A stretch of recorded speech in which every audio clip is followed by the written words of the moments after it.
একাংশ দালাল আছে চৰকাৰী চিকিৎসালয়ত। নৱনিযুক্তক মৰমৰ মাতেৰে ব্যৱহাৰৰ অনুৰোধ।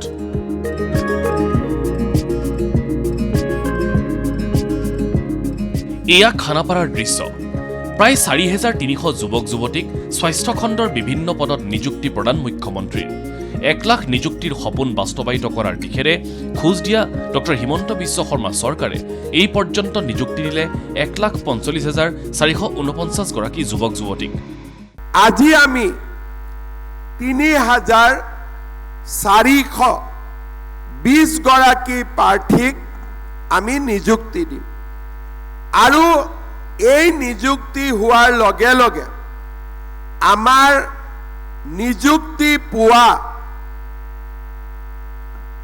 যুৱক যুৱতীৰ সংখ্যা ১,৪৫,৪৪৯ বৃদ্ধি হ'ব। ইফালে নিযুক্তি পত্ৰ প্ৰদান কৰি মুখ্যমন্ত্ৰীগৰাকীয়ে সকিয়নি দিলে নৱনিযুক্তসকলক। চিকিৎসক নাৰ্ছৰ ভুলৰ বাবেই ভয়ানক ঘটনা সংঘটিত হৈ আহিছে অসমত। প্ৰায় ১ লাখ শিশুৰ জীৱন অনিশ্চয়তাত। জন্মৰ সময়ত চৰকাৰী চিকিৎসক নাৰ্ছে কৰে ভয়ংকৰ কাম। এই চেৰিবেল পালচি আজি কিয় হৈছে? ডেলিভাৰীৰ সময়ত কৰবাত নহয় কৰবাত আমি কৰা ভুলৰ কাৰণে আজি অসমত হাজাৰ হাজাৰ ল'ৰা ছোৱালী চেৰিবেল পালচি ৰোগত আক্ৰান্ত হৈছে। ডেলিভাৰীৰ সময়ত ফৰচেপডাল মূৰটোত লগাই দিলোঁ, বাচ্চাটোক বেয়াকৈ টানি উলিয়াই লৈ আহিলোঁ, বা জন্মাৰ লগে লগে বাচ্চাটোক কৰবাত এনেকৈ পেলাই দিলোঁ। যিটো মৰমেদি থ'ব লাগে তাকে নকৰি তাক দূৰৰ পৰা পেলাই দিলোঁ, মূৰত আঘাত হ'ল। আমাৰ ভুলৰ কাৰণে আজি অসমত হাজাৰ হাজাৰ ল'ৰা ছোৱালী চেৰিবেল পালচি ৰোগত আক্ৰান্ত হৈছে। এইবাৰ মুখ্যমন্ত্ৰী কঠোৰ জঘন্য চিকিৎসক নাৰ্ছৰ বিৰুদ্ধে। মই আমাৰ MD NHMক কৈছোঁ যে চেৰিবেল পালচি পেচেণ্ট হ'লে এই বাচ্চাটোৰ জন্ম ক'ত হৈছিল সেই হেল্থ চেণ্টাৰটোৰ নাম উলিয়াব লাগে আৰু কোন গৰাকী চিষ্টাৰে বা কোন গৰাকী ডক্তৰৰ হাতত এই পেচেণ্টটোৰ বাৰ্ড হৈছিলে নাৰ্ছগৰাকী আৰু ডক্তৰগৰাকীক মাতি আনি পেচেণ্টটোক দেখুৱাব লাগে। মুখ্যমন্ত্ৰীগৰাকীয়ে উদঙালে চৰকাৰী চিকিৎসালয়ত নৱজাতকৰ লগত কি লৰা ধেমালি কৰা হয়। শুনক মুখ্যমন্ত্ৰীৰ মুখেৰে। আমাৰ মেডিকেল কলেজত কেতিয়াবা কি হয়, মেচিন আছে কিন্তু বহুত কেইটা মেচিনত চাই থাকিবৰ কাৰণে বাচ্চাকেইটাক দিলে মই অলপ কষ্ট কৰি ঘূৰিব লাগিব। সেইকাৰণে আমি কি কৰোঁ, এটা মেচিনতে 2টা 3টা 4টালৈকে বাচ্চা তুলি দিওঁ। তাৰ ফলত কি হয়, বাচ্চাটো পৰিবও পাৰে বা বাচ্চাটোৱে যিটো তাৰ পৰা যিটো ৰে পাব লাগে, এটা বাচ্চাই যিটো এটা ৰে পাব লাগে সি 4 ভাগত বিভক্ত হৈ গ'ল। গতিকে জণ্ডিছ যদি এদিনত যাব লাগে 4 দিনলৈকে জণ্ডিছ থাকি গ'ল। দীৰ্ঘদিন ধৰি স্বাস্থ্যখণ্ডৰ দায়িত্ব চলাই যোৱা বৰ্তমানৰ মুখ্যমন্ত্ৰীগৰাকীৰ মুখেৰে শুনক চিকিৎসালয়ত এতিয়াও দালালৰ দপদপনি কিমান। টকা নিদিলে ট্ৰলি এখনো নাপায়।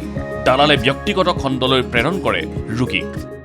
আমাৰে মাজত কিছুমান মানুহ থাকে, এই আপুনি ইয়াত কিয় আহিলে, ইয়াত ভাল নহ'ব দে, অমুক নাৰ্ছিং হোমত লৈ যাওক, তাতেহে ভাল পাব। আমাৰ মেডিকেলত ভাল কৰি সুবিধা নাই। আমাৰ মেডিকেলত যিমান যন্ত্ৰ পাতি ডক্তৰ যিমান আছে আন জাগাত ক'তো নাই। একাংশ কৰ্মচাৰীয়ে কেতিয়াবা কেতিয়াবা আন এথিকেল কাম কৰে।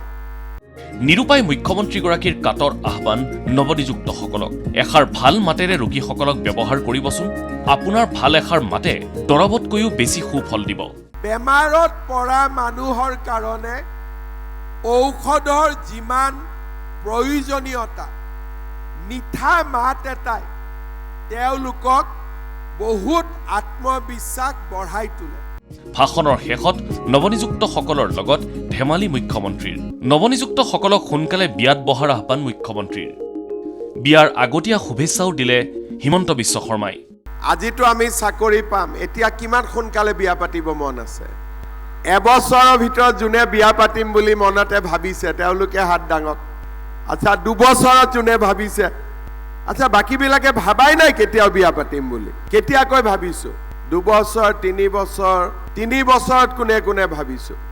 এতিয়া আমাৰ যিহেতু আজি চাকৰি হৈ গ'ল, সোনকালে সোনকালে বিয়া পাতিব লাগে।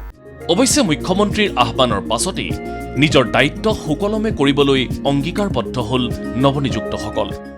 আমিও ভাল হ'ব লাগিব, ব্যৱহাৰ ভাল হ'ব লাগিব, পাব নিশ্চয় পাব।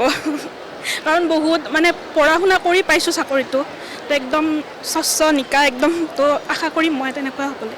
যোনে তেনেকুৱা ব্যৱহাৰ কৰে তেওঁলোকে এতিয়াৰ পৰা নিজকে ঠিক কৰি লওক। মানুহৰ মাতষাৰতে প্ৰথম মানে ৰোগীজনে অন্তৰত শান্তি পালে তেওঁৰ ট্ৰিটমেণ্টটো ভাল হ'ব, হয়নে?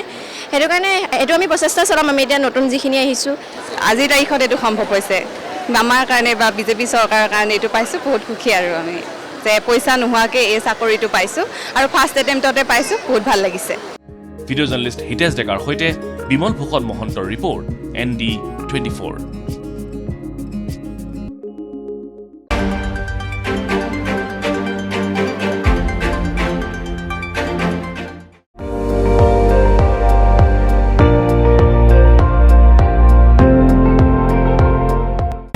আপুনি চাই আছে ND24, সৰ্বশ্ৰেষ্ঠ নহয় সৰ্বোত্তমৰ দৌৰ।